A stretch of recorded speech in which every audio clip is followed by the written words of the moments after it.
আসছে ফেব্রুয়ারিতে অনুষ্ঠিত হতে যাচ্ছে বাংলাদেশের জাতীয় সংসদ নির্বাচন। একটি অত্যন্ত গুরুত্বপূর্ণ নির্বাচনের দিকে ধীরে ধীরে এগিয়ে যাচ্ছে বাংলাদেশ। যদিও বাইরে থেকে দেখলে মনে হচ্ছে পরিস্থিতি শান্ত এবং সবকিছুই পুরোপুরি সরকারের নিয়ন্ত্রণে, কিন্তু বাস্তবে ইউনূস সরকার ভেতরে অনেক দিক থেকেই প্রবল চাপের মধ্যে রয়েছে।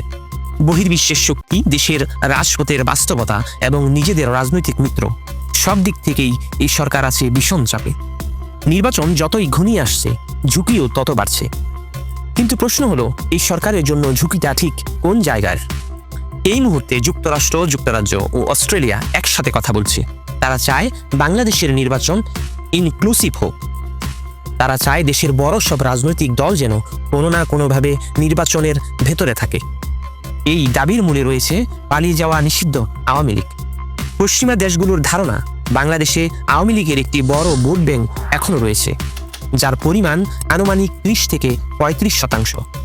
এই ভোটাররা যদি নির্বাচনে ভোট দিতে না পারে, তারা যদি ভোট দেওয়ার সুযোগ না পায়, তাহলে নতুন সরকার আন্তর্জাতিকভাবে দুর্বল হয়ে পড়বে। তখন বিদেশি কূটনৈতিক মহল বলতে পারবে, এই সরকার দেশের সব মানুষের প্রতিনিধিত্ব করছে না। এ কারণেই জাতীয় নিরাপত্তা উপদেষ্টা খলিলুর রহমানের সাম্প্রতিক সময়ে মার্কিন সফর করেছিলেন। তার এই সফরটা ছিল অত্যন্ত গুরুত্বপূর্ণ। এই সফরে আমেরিকাকে মূলত বোঝাতে হয়েছে বাংলাদেশ কিভাবে একটি গ্রহণযোগ্য ও বিশ্বাসযোগ্য অংশগ্রহণমূলক নির্বাচন দিতে চায়। তবে বিভিন্ন সূত্র বলছে, যুক্তরাষ্ট্র এখনও দেশের এই পরিস্থিতি নিয়ে পুরোপুরি সন্তুষ্ট নয়। আর এখানেই বর্তমান ইউনূস সরকারের প্রথম এবং বড় একটি সমস্যা তৈরি হয়েছে। বর্তমানে দেশের এই পরিস্থিতিতে আওয়ামী লীগকে ফিরিয়ে আনলে দেশের ভিতরে ঝামেলা, আর ফিরিয়ে না আনলে পরাশক্তির চাপ। এখন এই পরিস্থিতিতে কি করবেন ইউনূস সরকার?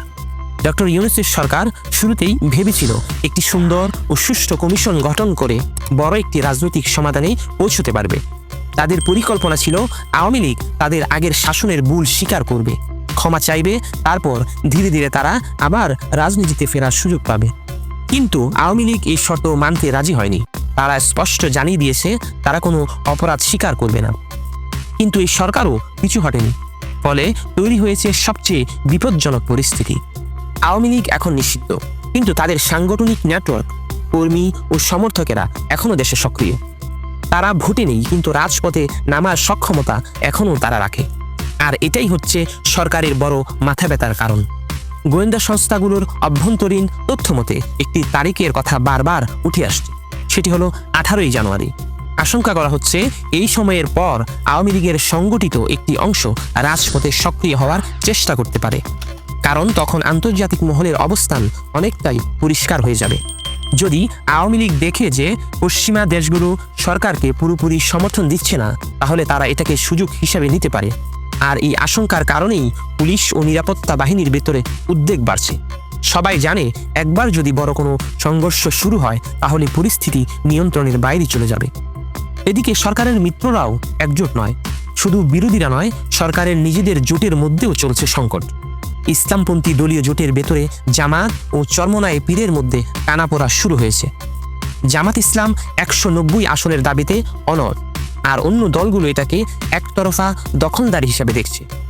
এই বিরোধিতা আরও গভীর হলে জোট ভেঙে যেতে পারে, আর জোট ভাঙলে মাঠ পর্যায়ে সরকারের সমর্থন আরও দুর্বল হয়ে পড়বে।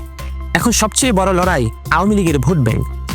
সবচেয়ে নীরব কিন্তু সবচেয়ে গুরুত্বপূর্ণ যুদ্ধটি চলছে আওয়ামী লীগের ভোটারদের নিয়ে। বিএনপি ও জামাত দুই পক্ষই চেষ্টা করছে এই ভোটারদের নিজেদের দিকে আনতে। কারণ একটা বিষয় সবাই জানে, তা হলো এই 35% ভোট যারা পাবেন, তারাই সরকার গঠন করবেন।